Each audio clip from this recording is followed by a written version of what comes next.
네, 안녕하세요. 저는 한국사회과학데이터센터 유레카 통계화 분석의 박대호 연구원입니다. 저희가 오늘 신청 주신 분들을 보니까 대략 75분 정도 신청을 해주셨어요. 네, 지금 한 35분 정도, 절반 정도 들어오신 것 같아서 네, 이제 천천히 시작을 해보도록 할게요. 먼저 시작을 하기 전에 안내사항부터 알려드리고 시작을 하도록 하겠습니다. 먼저 저희 상시교육은 매월 둘째 주 목요일에는 설문조사, 그리고 매월 넷째 주 목요일에는 통계분석 부분이 강의가 진행이 돼요. 그래서 혹시나 설문조사 부분을 참여하셔야 되는 분들께서는 4월 둘째 주 상시교육에 참여를 해주시면 될 것 같습니다. 그리고 두 번째로는 강의는 1시간 동안 조금 속도감 있게 진행이 될 예정이에요. 혹시나 같이 따라오시다가 조금 놓치신 부분이나 조금 빠르게 지나갔던 부분은 저희가 이 해당 영상을 이제 저희 유튜브 채널에 또 동일하게 올려둘 테니까 나중에 참고하시면서 다시 한번 확인하시는 것도 좋을 것 같습니다. 그리고 마지막으로 질문사항은 채팅창에 남겨주시면 저희 보조 강사님들께서 하나씩 답변을 해주실 거예요. 제가 보고 답변을 해드릴 수 있으면 좋은데 아무래도 저도 교육을 계속 진행이 되다 보니까 제가 답변해드리기 힘든 부분에 대해서는 보조 강사님들께서 지속적으로 답변을 해주실 거예요. 그러면 지금부터 유레카 통계분석 쪽 교육을 시작해 보도록 하겠습니다.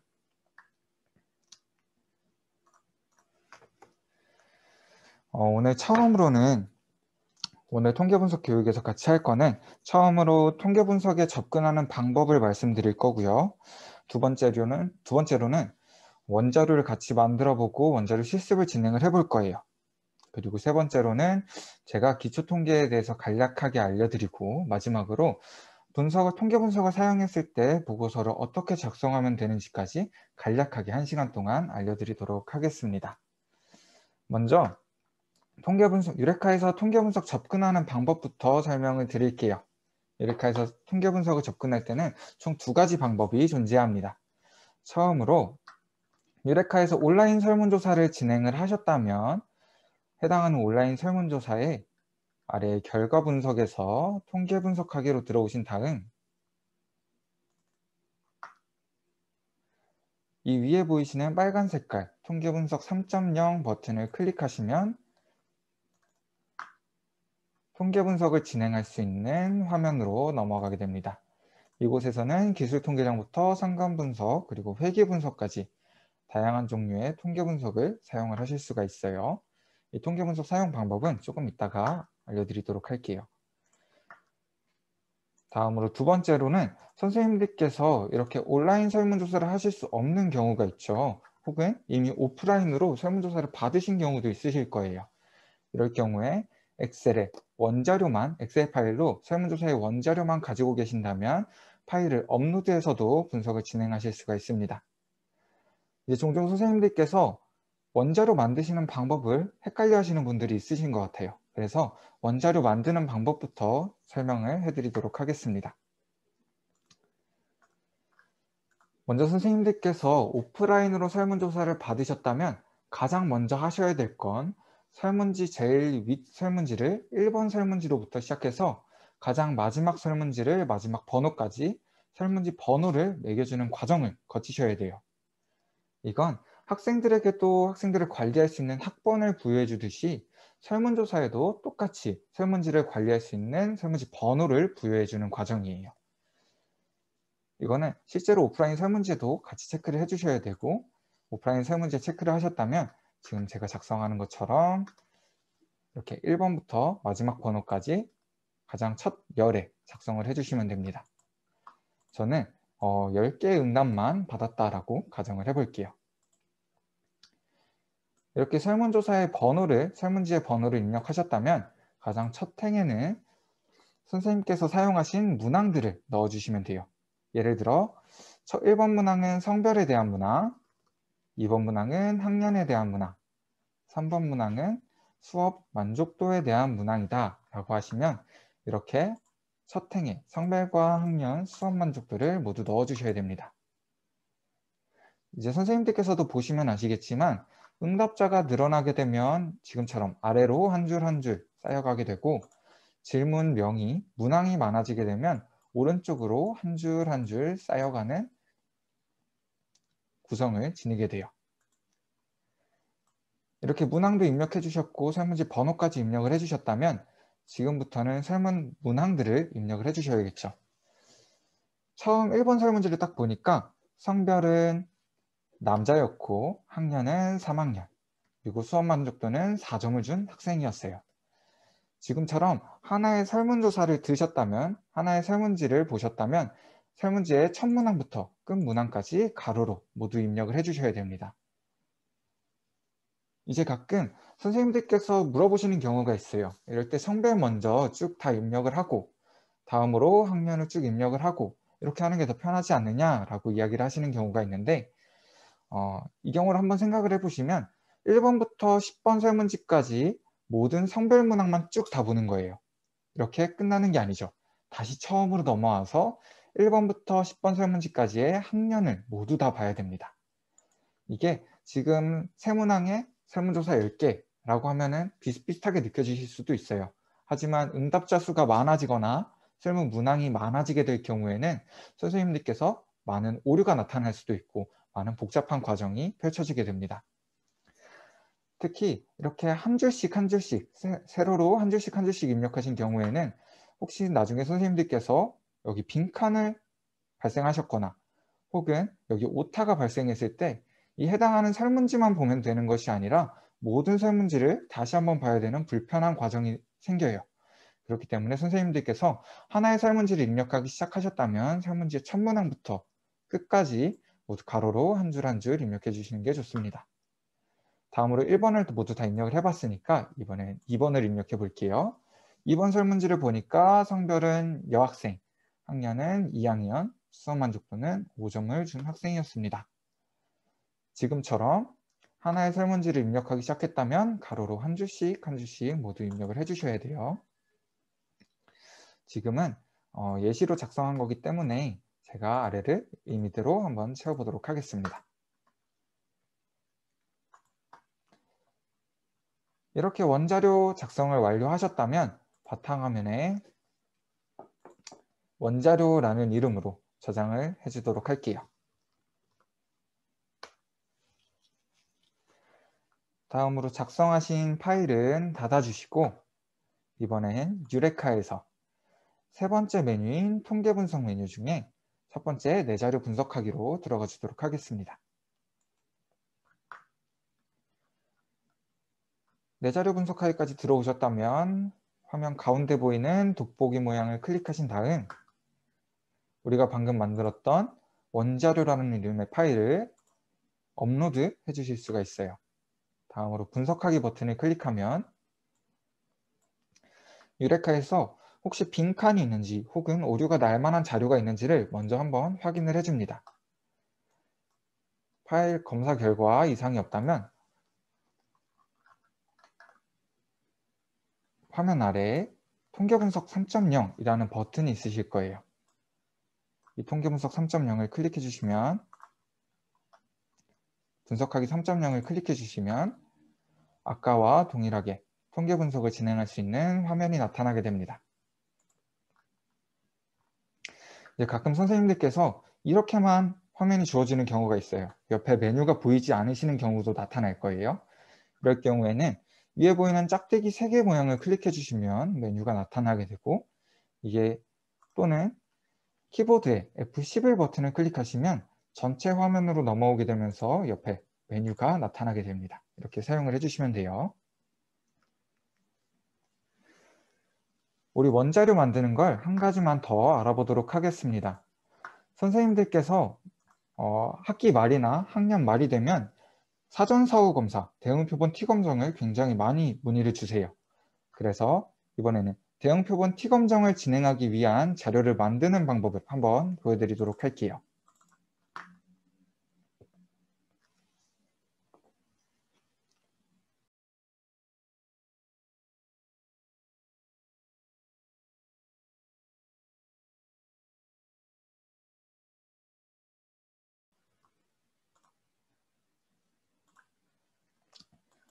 먼저 대응표본 T검정을 사용하기 위해서는 지금처럼 사전 원자료 한 가지, 그리고 사후 원자료 한 가지, 이렇게 총 두 가지의 원자료가 필요합니다. 이때 사전과 사후를 통합한 통합 원자료가 한 가지가 더 필요해요. 그래서 그 원자료를 만드는 방법을 한번 보여드릴게요. 먼저 사후 원자료에서 선생님들께서 분석을 진행하실 자료를 쭉 블록을 잡아주신 다음 마우스 오른쪽 버튼을 클릭하셔서 복사, 그리고 사전 자료 오른쪽으로 붙여 넣어 주시면 됩니다. 되게 간단하죠? 이렇게 붙여 넣어 주시면 되는데, 이때 가급적이시면 사전이 왼쪽으로, 사후가 오른쪽으로 오게 만들어 주시는 게 좋아요.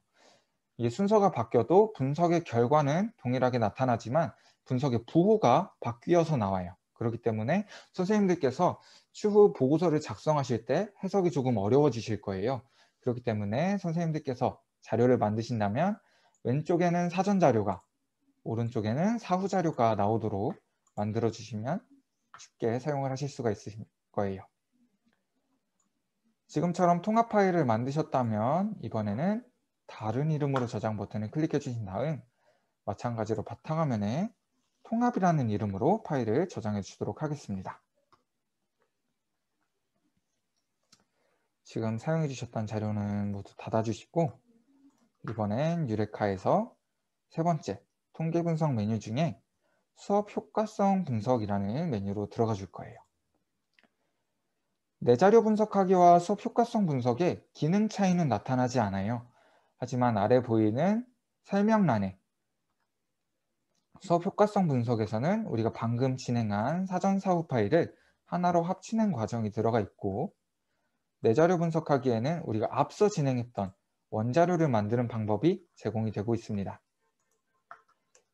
마찬가지로 화면 가운데 있는 돋보기를 클릭하셔서 우리가 방금 만들었던 통합이라는 파일을 업로드해 준 다음 분석하기 버튼을 클릭하고 마찬가지로 오류를 한번 검출을 해줄 거고요.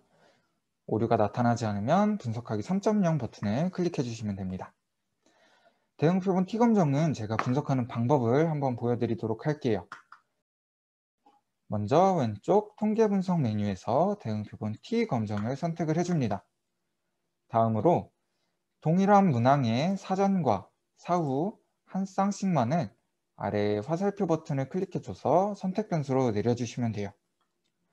이제 선생님들께서 문항이 3개, 총 사전과 사후 총 6가지 문항이 있다 그래서 6개를 한꺼번에 넣고 분석을 진행해 주시는 것이 아니라 동일한 문항에 사전, 사후 한 쌍씩만을 넣고 분석을 진행을 해 주셔야 됩니다. 지금처럼 수업 만족도, 사전과 사후 이렇게 한 쌍만 넣고 분석을 진행하면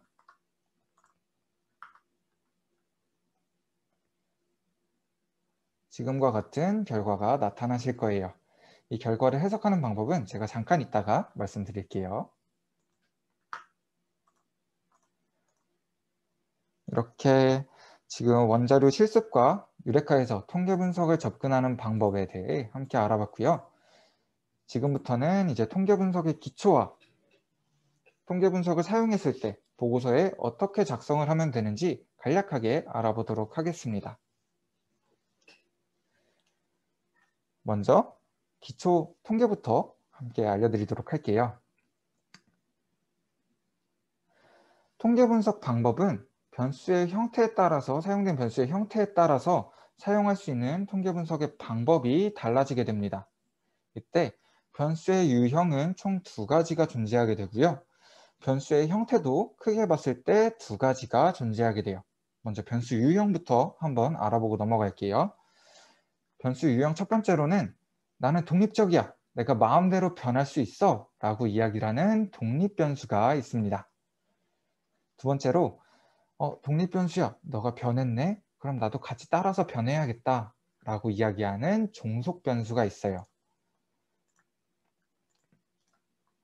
이때 독립변수가 먼저 변하게 되면 종속변수가 함께 따라서 변하게 되는 왼쪽에서 오른쪽으로의 흐름이 발생을 하게 됩니다. 그리고 이 흐름 사이에 어떠한 변수의 형태가 얹혀지느냐에 따라서 사용할 수 있는 통계 분석 방법이 달라지게 되는 거예요. 그럼 이번에는 변수의 형태에 대해서 한번 알아볼게요. 변수의 형태도 크게 두 가지가 있다고 말씀드렸을 거예요. 처음으로 숫자 자체가 아니라 그 숫자에 연구자가 부여한 속성이 중요한 변수가 있습니다. 예를 들어서 성별이나 종교 또는 지역 같은 게 있습니다. 우리 성별로 한번 모든 예를 들어볼 거예요. 이러한 질적 변수는 숫자 자체가 중요하지 않기 때문에 보기의 순서가 바뀌어도 통계 분석 또는 응답을 받는데 아무런 지장이 발생하지 않아요. 우리 성별로 한번 예를 들어볼게요. 주로 성별의 보기 1번은 남자, 보기 2번은 여자로 두고 사용을 많이 하시죠. 하지만 이 순서를 바꿔서 보기 1번을 여자, 보기 2번을 남자로 두고 사용하셔도 응답을 받고 통계 분석을 진행하는데 아무런 지장이 발생하지 않습니다. 이런 질적 변수는 숫자 보기 순서 자체가 의미를 가지지 않기 때문에 평균 점수를 사용하지 않아요. 우리 다시 한번 예를 들어서 보기 1번을 남자, 보기 2번을 여자라고 했을 때 1번과 2번의 평균인 1.5는 성별에서 아무런 의미를 가지지 않습니다. 가끔 어떤 분들께서 중성이지 않느냐라고 이야기하시는 분도 있는데 중성은 사람의 성별에서는 존재하지가 않죠. 그렇기 때문에 평균 점수는 절대 사용할 수가 없습니다. 대신에 이러한 질적 변수는 남자는 몇 명이고 몇 퍼센트 있는지 또 여자는 몇 명 있고 몇 퍼센트에 있는지에 대한 응답자 수와 백분율이 중요하게 작용을 합니다. 이번에는 질적 변수와 반대되는 양적 변수예요. 이 양적 변수는 연속되는 숫자 자체가 중요한 변수를 이야기합니다. 예를 들어서 시험 점수나 키, 몸무게 등이 있습니다. 이러한 양적 변수는 숫자 자체가 중요하게 생각되기 때문에 각 문항에 대해서 평균과 그 표준 편차가 중요하게 생각이 돼요. 예를 들어서 우리 반에서 수학 시험을 봤다라고 생각을 해본다면 우리 반의 수학 시험 평균 점수와 그 평균 점수를 기본으로 얼마나 학생들이 분포되어 있는지의 표준 편차를 중요하게 생각할 수 있습니다. 이때 양적 변수로도 질적 변수로도 모두 사용할 수 있는 문항이 있어요. 선생님들께서도 만족도 문항에서 많이 보셨을 척도형 문항이에요. 대부분 저희가 척도형 문항을 5점 척도 또는 7점 척도로 많이 사용을 하게 됩니다. 이 5점 척도 문항 같은 경우에는 전혀 만족하지 않는다는 몇 명이고 몇 퍼센트 있는지 또 만족한다는 몇 명이고 몇 퍼센트 있는지를 각각의 질적 변수로 보고 분석을 진행할 수도 있고 전혀 만족하지 않는다를 1점부터 시작해서 매우 만족한다를 5점으로 두고 이 만족도의 평균 점수도 확인을 하실 수가 있을 거예요.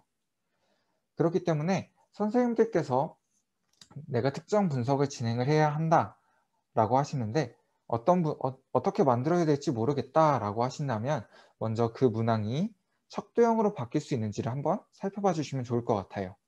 그 문항을 척도형으로 사용하신다면 질적 변수로도 양적 변수로도 사용할 수 있기 때문에 대부분의 모든 통계 분석을 사용할 수 있게 됩니다.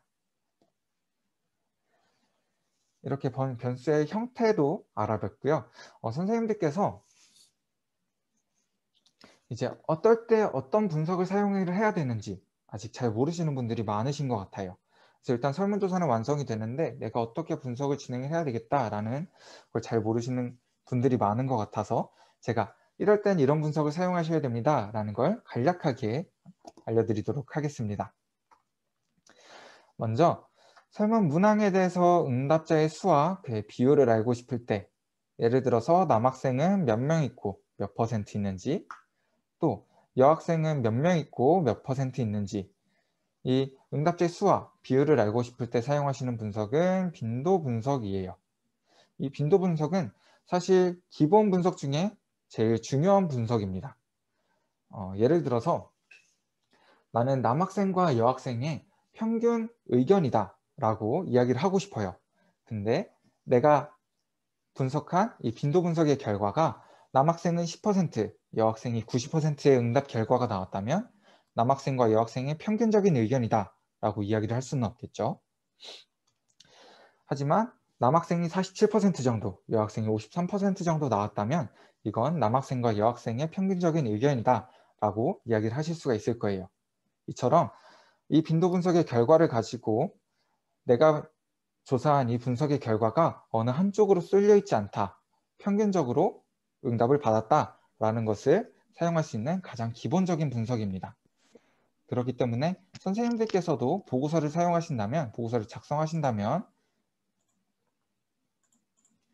이 분석을 반드시, 이 빈도 분석은 반드시 포함되어 있어야 돼요. 다음으로 기술 통계량 분석이에요. 이 기술 통계량 분석은 설문 문항에 대한 평균과 표준 편차를 알고 싶을 때 사용하는 분석입니다. 예를 들어서 우리 반 기말고사의 평균 점수 또는 만족도 조사의 평균 점수를 알고 싶을 때 사용하시는 분석이에요. 가끔 선생님들께서 저희한테 연락을 주세요. 선생님, 저 평균 점수를 구하고 싶은데 어떤 분석을 진행을 해야 될지 모르겠어요 라고 물어보시는 경우가 많으신데, 지금처럼 평균 점수 구하실 때는 기술 통계량 분석을 사용을 해주시면 돼요. 계속 이어서 가보도록 하겠습니다. 다음으로 교차 분석입니다. 이 교차 분석은 문항 보기간 교차 지점에 응답자의 수와 그 비율을 알고 싶을 때 사용하는 분석이에요.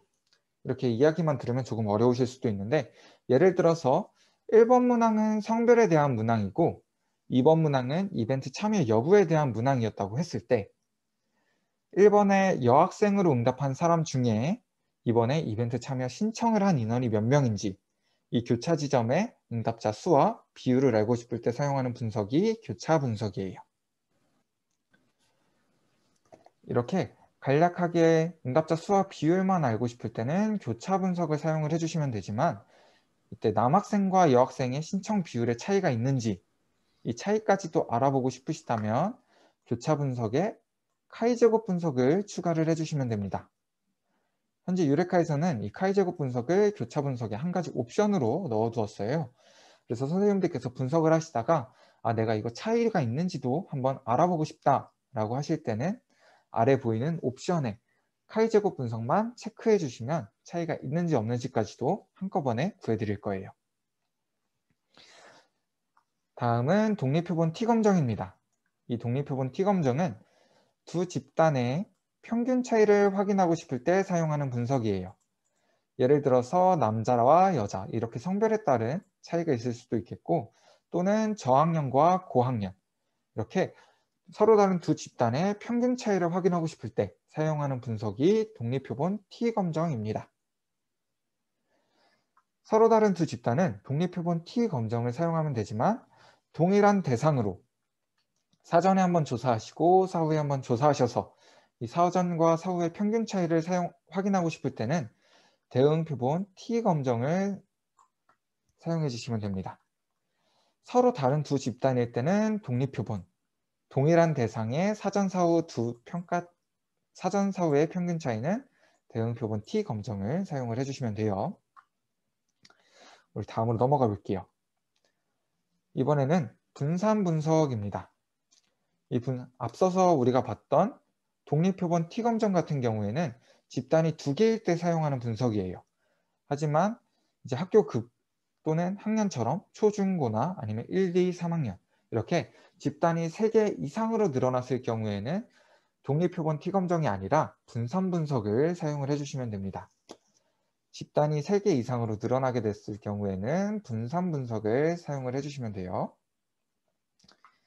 마지막으로 변수 간의 관계성의 방향과 이 강도를 확인하고 싶을 때는 상관 분석을 사용을 해주시면 돼요. 이야기가 좀 어렵게 느껴지실 수도 있어요. 조금 쉽게 예시로 설명을 드리자면, 국어 수업 만족도가 높은 학생일수록 국어 시험 점수가 높게 나타나는지, 이 국어 수업 만족도랑 국어 시험 점수의 서로 상관관계를 알고 싶어요. 이 서로 어떤 상관이 있는지 이 관계를 알고 싶을 때 사용하는 분석이 상관 분석입니다. 이렇게 간략하게 어떨 때 어떤 분석을 사용하면 된다라고 말씀을 드렸는데, 지금은 선생님들께서 어떤 이야기인지 잘 이해가 안 가실 수도 있어요. 하지만 선생님들께서 나중에 특정 분석을 사용하셔야 된다라고 하실 때 저희가 보내드린 이 자료를 한번 보시면 선생님들께서 쉽게 분석을 선택을 하실 수가 있을 거예요. 저희는 오늘 이렇게 많은 분석 중에 가장 기본이 되는 이 빈도 분석과 기술 통계 분석, 그리고 대응 표본 T 검정까지 이 세 분석에 대해서 어떻게 분석하면 되고 보고서에 어떻게 작성하면 되는지 함께 알아보도록 하겠습니다. 지금 보이시는 자료는 저희가 앞서 진행했던 자료이기 때문에 이번에는 넘어가도록 할게요. 먼저 빈도 분석입니다. 이 빈도 분석은 질적 변수의 분포와 특성을 확인할 수 있는 분석이에요. 예를 들어서 남학생은 몇 명 있고 몇 퍼센트 있는지, 여학생은 몇 명 있고 몇 퍼센트 있는지 이런 성별의 분포나 초등학교, 중학교, 고등학교가 각각 몇 명이 응답이 되었는지 학교급의 분포를 확인할 때 사용하는 분석입니다. 아까도 말씀드렸듯이 이 빈도 분석은 가장 기본이 되는 분석이에요. 그렇기 때문에 선생님들께서 반드시 보고서에 사용을 해주셔야 되는 분석입니다. 빈도 분석을 사용하실 때는 아까처럼 통계 분석할 수 있는 20대 페이지에 넘어오신 다음 왼쪽 통계 분석 메뉴에서 빈도 분석을 선택해 주시고 다음으로 빈도 분석을 진행할 변수들을 아래 선택 변수로 내려주시면 됩니다. 이 그래프를 사용하실 경우에는 그래프의 종류를 선택을 해주신 다음 분석하기 버튼을 클릭해 주시면 됩니다.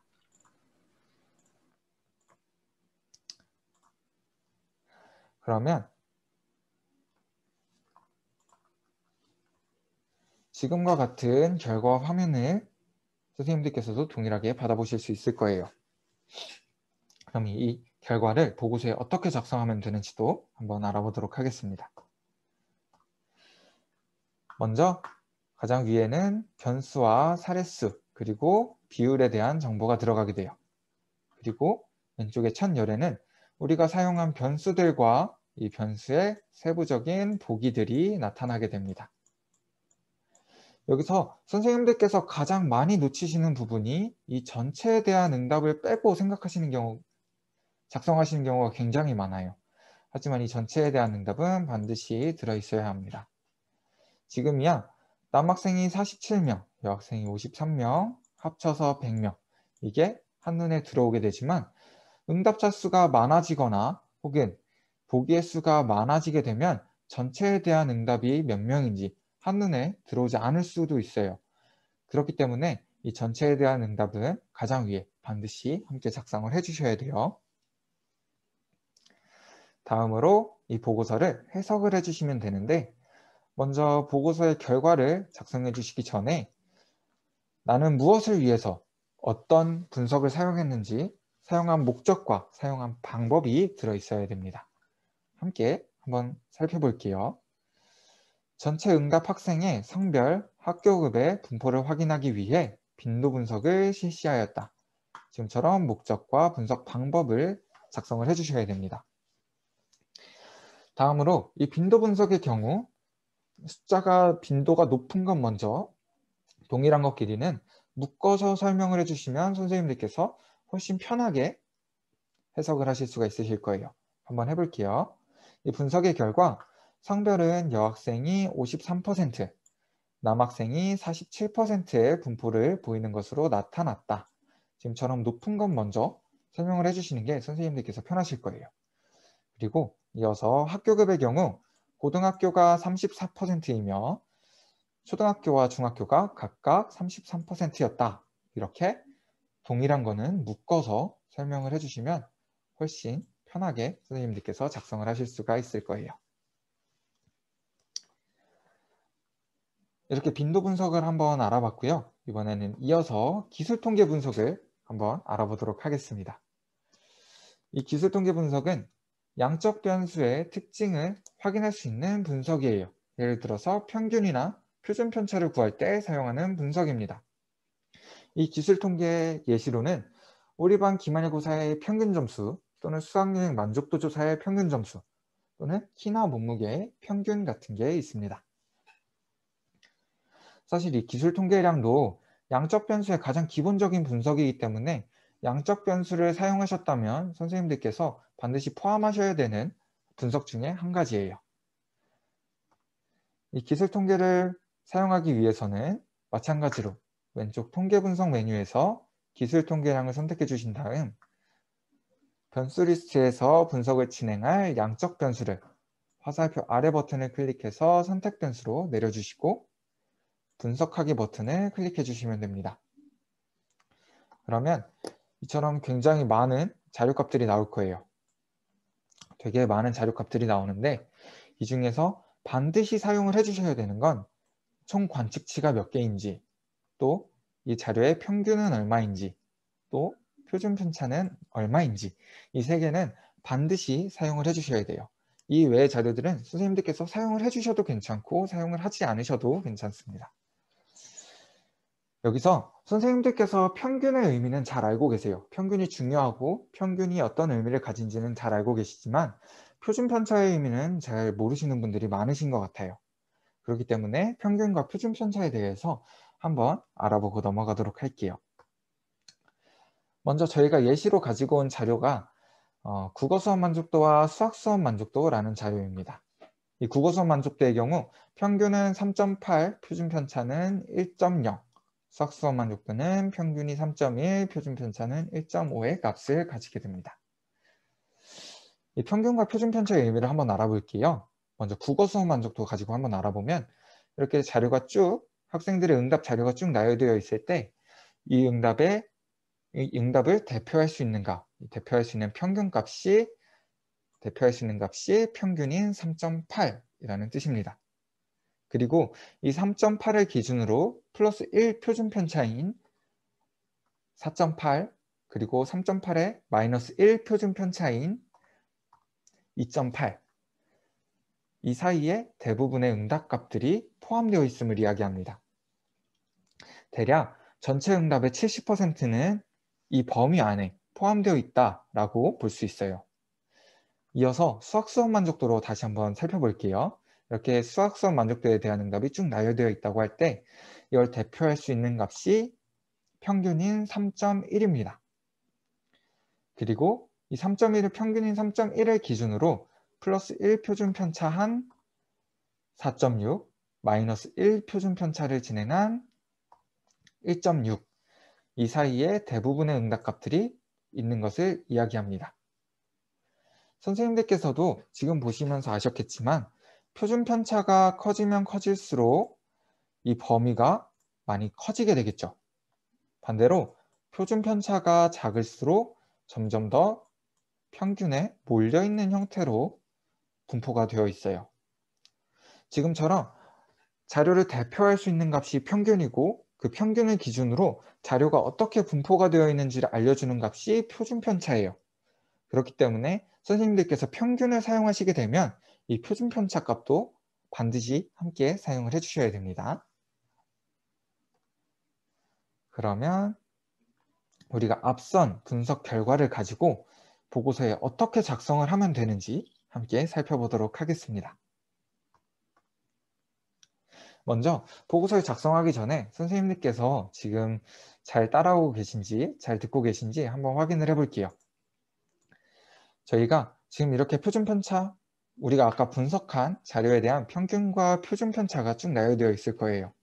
이 중에서 가장 평균에 밀집된 변수가 어떤 건지 선생님들께서 지금 채팅창에 입력을 해주시면 좋을 것 같아요.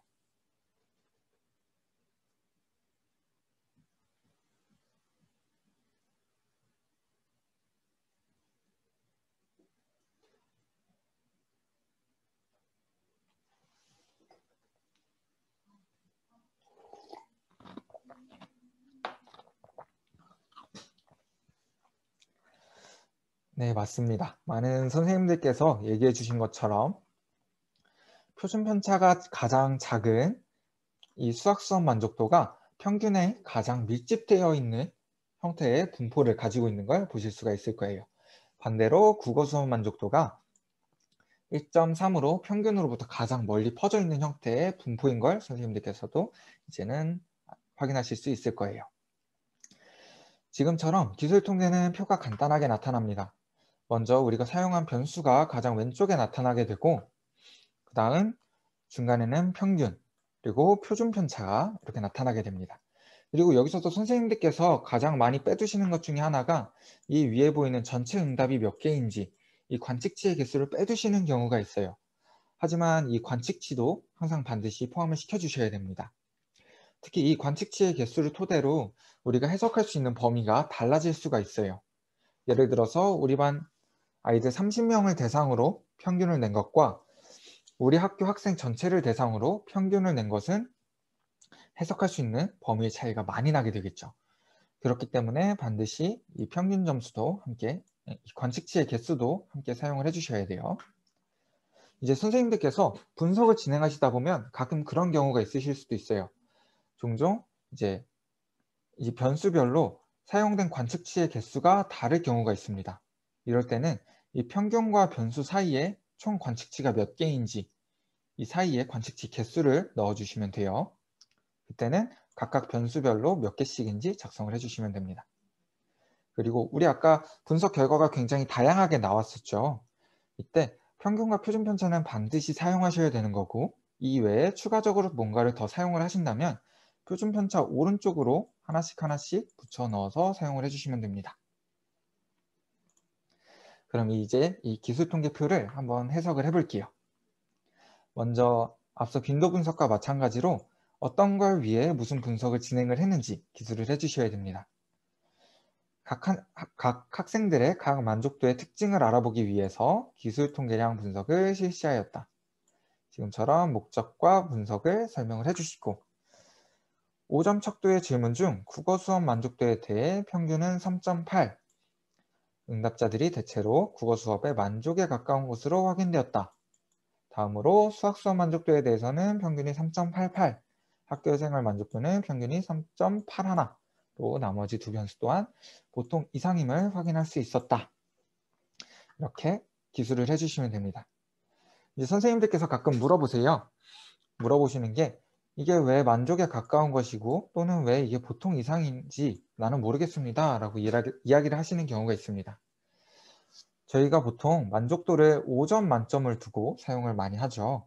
그리고 이 5점 중에 3점은 보통이다 라고 많이 사용을 하게 됩니다. 그래서 3점보다 클 경우에는 보통 이상이다 라고 이야기를 할 수도 있고 4점에 가까운 경우 보통 이상이다 라고 사용을 하실 수도 있지만 이게 만족에 가까운 편이다 라고도 이야기를 해주실 수가 있어요. 이거는 어느 딱 기준이 있는 것이 아니라 선생님들께서 재량껏 사용을 해주시면 됩니다. 근데 너무 이제 4점과는 거리가 있는데 만족하는 경향이 있다, 만족에 가까운 것으로 나타났다 이렇게 작성을 하시면 안 되겠지만 한 3.8 혹은 3.9 이 정도로 4점에 가깝게 나타나게 될 경우 만족에 가까운 것으로 확인되었다라고 이야기를 해주셔도 괜찮습니다. 이렇게 기술 통계량까지 알아봤고요. 이번에는 마지막으로 대응 표본 T 검정에 대해서 한번 알아보도록 하겠습니다. 이 대응 표본 T 검정은 사전 점수와 사후 점수의 평균 차이를 확인할 수 있는 분석입니다. 특히 이 대응 표본 T 검정에는 주의하셔야 될 게 3가지 존재해요. 먼저 시간의 차이를 두고 사전조사와 사후조사를 실시하셔야 돼요. 예를 들어 학기 초에 사전조사를 진행하셨다면 학기 말에 사후조사를 진행하시거나 학년 초에 사전조사를 진행하셨다면 학년 말에 사후조사를 진행을 하셔야 됩니다. 근데 학생들의 경우 방학을 끼지 않고 특히 1년을 넘지 않는 것이 굉장히 중요하다라고 이야기를 많이 하세요. 학생들이 방학 동안 생각이 많이 변화가 되고 가치관이 변화가 되기 때문에 학생들의 경우 사전 사후 사이에 방학이 끼지 않는 것이 가장 좋다라고 많이 이야기를 하십니다. 다음으로 두 번째로 동일한 대상, 동일한 인원으로 사전 사후 조사를 실시하셔야 됩니다. 예를 들어 사전에 5학년 3반 30명을 대상으로 조사를 진행하셨다면 사후에도 마찬가지로 5학년 3반 30명을 대상으로 조사를 진행을 해주셔야 돼요. 하지만 만약에 사전에는 30명을 대상으로 조사를 진행을 했는데 사후에는 3명의 학생이 전학을 갔어요.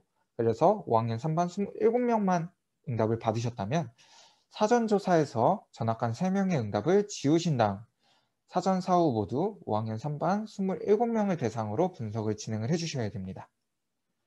그리고 가장 정확하게 하시는 방법은 1학년 1번 학생의 응답 옆에 1학년 1번 학생의 사전조사 옆에 1학년 1번 학생의 사후조사를 붙여 넣어 주셔야 돼요. 이렇게 조사를 하셔야, 이렇게 분석을 하셔야 가장 정확한 사전사후 응답 결과가 나타나게 됩니다. 하지만 현실적으로 이게 어렵다고 많이들 말씀을 하시더라고요. 그래서 최소한 인원수만큼은 사전과 사후 동일한 인원으로 맞춰서 분석을 진행을 해주셔야 돼요. 우리 마지막으로 사전, 사후 모두 동일한 문항을 사용해서 사전, 사후 조사를 실시하셔야 됩니다. 종종 선생님들께서 사전에 급하게 문항을 만드시고 사후에는 문항을 수정을 하시는 경우가 있는데, 이런 경우에는 대응표본 T검정을 사용을 하실 수가 없습니다. 그렇기 때문에 반드시 사전과 사후 둘 다 모두 동일한 문항을, 동일한 설문지를 사용하셔서 조사를 진행해 주셔야 돼요.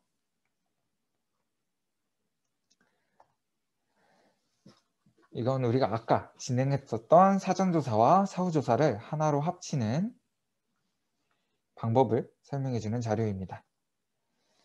대응표본 T검정을 진행하기 위해서는 아까 앞서 보여드렸듯이 통계분석 메뉴 중에 대응표본 T검정을 선택해 주시고 동일한 문항에 사전과 사후 한 쌍씩만을 넣고 분석하기를 클릭해 주셔야 돼요. 문항이 총 3가지 문항, 3가지의 사전 사후가 있다 그래서 3가지를 모두 넣고 분석을 진행하시는 게 아니라 반드시 한 쌍씩만을 넣고 분석을 진행해 주셔야 돼요. 그러면 이와 같은 결과가 나타나지만 여기서 모두 사용을 해 주셔야 되는 건 아니에요. 제가 지금부터 보고서에 작성하셔야 되는 거, 반드시 작성하셔야 되는 게 어떤 건지 하나씩 알려드리도록 하겠습니다. 먼저 우리가 대응표본 T검정은 사전과 사후의 평균 차이를 확인하는 분석이죠. 그렇기 때문에 사전과 사후의 평균, 그리고 평균이 나타나면 같이 따라다니는 표준 편차는 반드시 사용을 해주셔야 됩니다. 그리고 이 평균에 해석할 수 있는 범위가 되는 빈도까지도 함께 사용을 해주셔야 돼요. 다음으로 대응표본 상관의 경우 선생님들께서는 굳이 사용하시지 않으셔도 괜찮습니다. 다음으로 우리는 대응표본 T검정을 사용을 했죠. 그렇기 때문에 T값과 이 T값이 통계적으로 유의한지, 유의한 값인지를 판단하게 해주는 유의 확률값도 사용을 해주셔야 됩니다. 선생님들께서 유의 확률이 0.05보다 작으면 통계적으로 유의하다라는 이야기를 한 번쯤은 들어보셨을 거예요. 지금은 유의 수준과 유의 확률에 대해 간략하게 설명을 해드리고 넘어가도록 하겠습니다. 먼저 유의 수준이에요. 유의 수준은 동일한 분석을 100번 시행할 때 통계적으로 유의하다고 할 수 있는 오류의 최대 수준을 이야기합니다. 주로 사회과학 분야에서는 0.05의 값을 많이 사용을 하고 있어요. 의료통계나 이쪽으로 넘어가면 더 작은 값의 기준을 사용을 하고 있습니다. 이 유의 수준은 조금 쉽게 설명을 드리면 동일한 분석을 100번 시행했을 때 오류가 5번 미만으로 나타나면 우리가 통계적으로 유의미하다 하겠다라는 우리가 세운 기준이에요. 유의 수준이 우리가 세운 기준이라고 한다면 반대로 유의 확률 값은 우리가 실제로 분석을 진행을 했을 때 우리가 분석을 진행한 결과값이 오류가 나타날 확률을 이야기를 해요. 통계 분석을 했을 때 우리가 발생할 확률을 유의 확률이라고 이야기를 합니다. 사실 우리가 앞서 세웠던 기준은 저희가 통계 분석 전에도 이미 한번 설정을 해주었어요. 대응표본 T검정 메뉴에 들어오시면 저희가 이곳에 이미 유의 수준이 0.05라고 설정을 해둔 걸 선생님들께서도 보실 수 있을 거예요. 우리가 세운 지금 기준의 값은 100번 중에 5번보다만 적게 나타나면 됩니다. 100번 중에 5번보다만 적게 나타나면 우리는 통계적으로 이 차이를 유의하다라고 이야기를 할 수가 있어요. 하지만 지금 저희의 분석 결과 값은 0.000이에요. 사실 통계에서는 0%라는 확률은 존재하지가 않습니다. 그래서 통계에서 가장 작은 측정 단위인 0.001보다 작다라는 의미로 더 많이 사용을 하게 됩니다.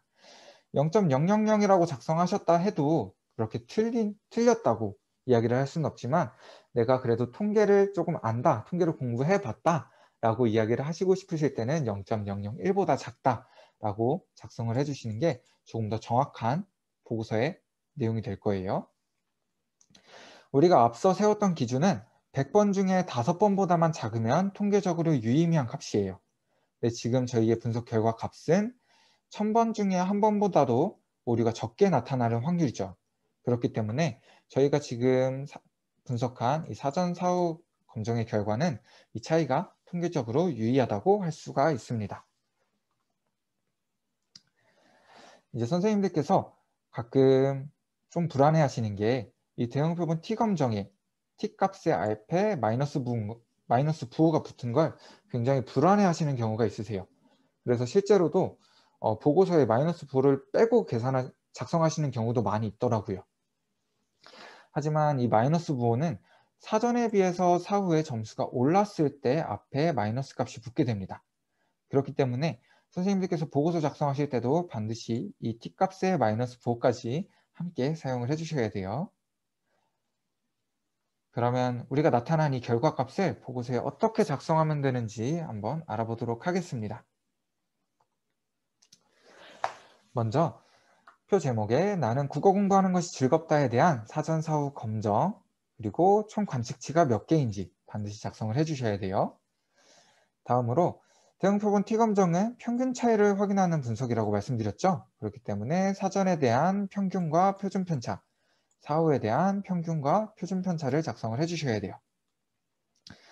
그리고 대응 표본 t 검정을 진행했기 때문에 이 t값과 사전에 비해 사후에 증가했다라는 증거인 마이너스 부호, 그리고 이 t값이 통계적으로 유의미한지를 나타내주는 p값도 함께 작성을 해 주셔야 됩니다. 이제 이 표를 한번 해석해 보도록 할게요. 먼저 아까 말씀드렸던 것처럼 목적과 사용한 방법을 말씀드려야겠죠. 나는 국어 공부하는 것이 즐겁다 라는 문항에 대한 학생들의 사전 사후 응답 차이를 분석하기 위해서 대응 표본 t검정을 실시하였다.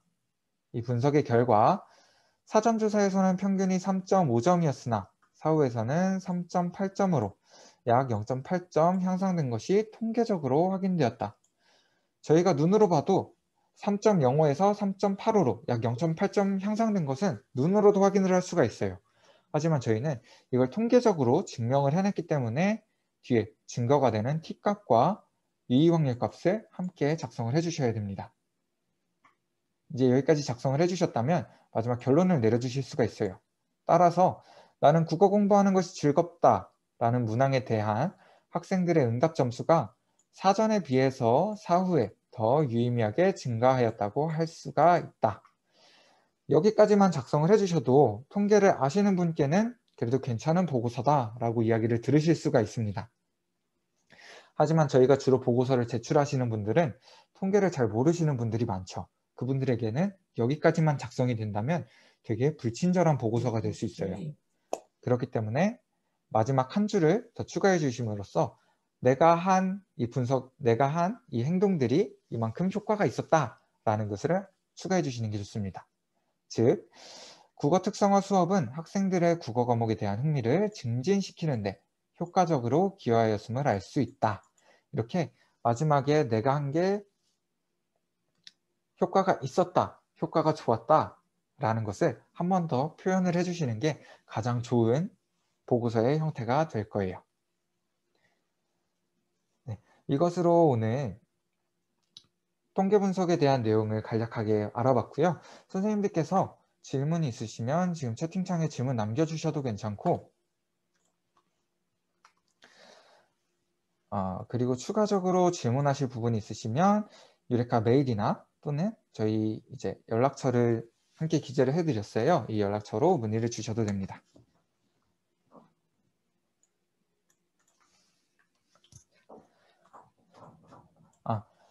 선생님께서 평균 점수 만드는 방법을 제가 잠깐 보여드리도록 할게요.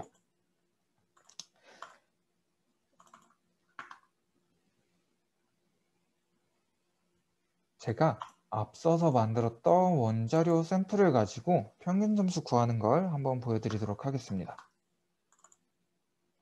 이 자료로 하면 안 되겠네요. 제가 사전조사 자료 가지고 평균 점수 만드는 걸 한번 보여드릴게요. 만약에 수업 만족도와 교우 관계 만족도, 시설 만족도 이 세 개의 평균 점수를 학교 만족도라고 하고 싶어요. 또 라는 이름으로 사용을 하고 싶어요. 그럴 때는 가장 마지막 문항 오른쪽으로 학교 만족도라는 새로운 문항을 하나 만들어 주신 다음에 이 밑에 세 개에 대한 평균 점수를 입력을 해주시면 됩니다. 엑셀에서는 이 평균 점수를 함수를 이용해서 만드실 수가 있는데 지금 제가 작성하는 것처럼 따라서 작성을 해주시면 평균 점수는 쉽게 사용을 하실 수가 있을 거예요. 먼저 그 등호를 작성을 해주시고 평균 점수를 구하는 함수인 average 함수를 사용을 해주시면 됩니다. 그리고 나타나는 괄호 사이에 이 세 개의 값들 모두 사용하실 값들을 모두 드래그해서 잡아주셔도 괜찮고 하나씩 따로따로 작성을 해주셔도 괜찮아요. 이렇게 블록을 잡아주셨다면 마지막으로 괄호를 닫아주시고 엔터 버튼만 클릭해 주시면 이 세 개의 평균 값을 학교 만족도라는 하나의 변수로 만들어 주실 수가 있습니다. 근데 각각 다 입력해 주실 필요가 없이 한 셀의 오른쪽 아래 버튼을 보시면 이렇게 마우스가 십자가 모양으로 바뀌는 경우가 있을 거예요. 이 십자가 모양을 더블 클릭만 해주시면 아래로 쭉 평균 점수가 쌓이게 됩니다. 이렇게 세 개의 문항을 하나의 평균 점수로 만들어서 분석을 진행을 해주실 수도 있어요.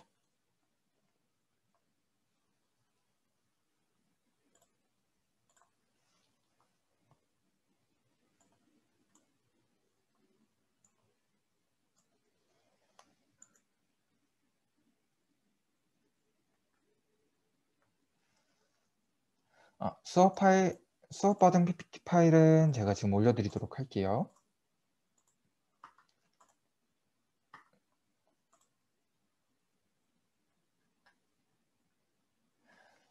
혹시 결칙값 같은 거 찾으시다가 안 보이시는 거는 저희 쪽 메일로 보내주셔도 저희가 한번 확인해서 다시 한번 넣어드리도록 할게요. 아니시면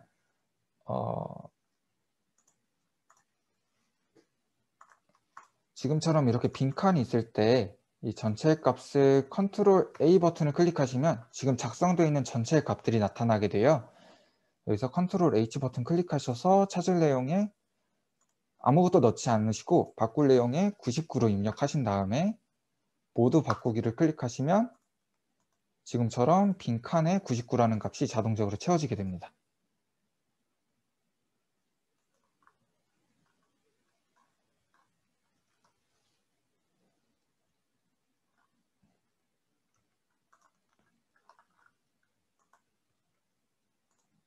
다시 한번 보여드리면 이렇게 엑셀 파일에서는 빈칸이 잘 안 보이실 수가 있어요. 이럴 때는 아무데나 이렇게 값이 입력되어 있는 칸 아무데나 클릭하신 다음에 컨트롤 A 버튼을 클릭하시면 지금 작성되어 있는 전체 칸이 블록이 잡히게 돼요. 그 다음에 컨트롤 H 버튼을 클릭하시면 내용을 바꾸실 수가 있는데 이곳에 찾을 내용에 아무것도 입력하시지 않으시고 이 값을 빈칸으로 두신 다음 바꿀 내용에 99라는 값으로 입력해 주시고 모두 바꾸기를 클릭해 주시면 지금처럼 빈칸은 99라는 값으로 채워지게 됩니다.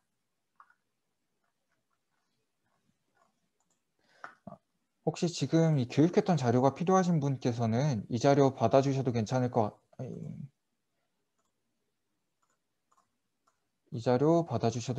같아요. 이거는 제가 이제 실습용으로다가 아예 순서를 바꿔둔 거라서 선생님들이 보시기엔 조금 어려우실 수도 있긴 한데 이 자료가 필요하신 분들은 이 자료 사용해 주셔도 괜찮을 것 같습니다. 이제 99라는 값은 저희가 특이값으로 많이 생각을 해요. 그래서 따로 분류를 할 수 있는 값들로 주로 채우게 됩니다. 근데 이제 시험 성적 같은 경우에는 99점이 나올 수도 있죠. 이럴 경우에는 99가 아니라 999나 혹은 특별한 값으로 채워주셔서 네, 시험 성적 같은 경우에는 99점이 나올 수도 있기 때문에 그런 경우 999나 혹은 9999처럼 나오지 않는 값들을 설정을 해주시면 돼요. 그 다음에 제가 결정값 처리하는 것도 한번 보여드릴게요. 제가 사전조사에다가 아까 99라는 값을 넣어두었고요.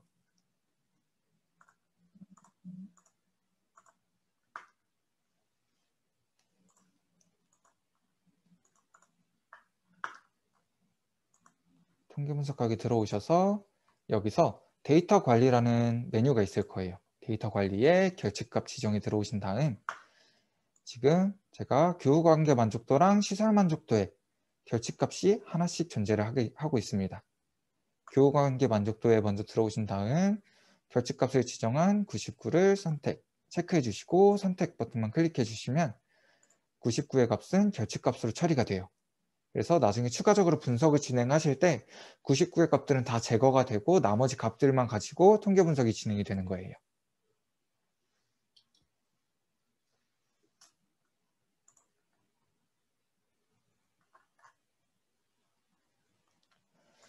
혹시 결집값을 임의로 변경하신다는 게 혹시 특별한 어떤 다른 숫자를 사용하신다라는 의미일까요? 아니면 네, 이제 질문이 없으신 분들은 이미 강의는 모두 다 종료가 되었기 때문에요. 질문하실 분들은 남아 계셔도 괜찮지만 이제 업무가 있으시거나 바쁘신 분들께서는 종료하고 가지셔도 괜찮습니다. 고생하셨습니다.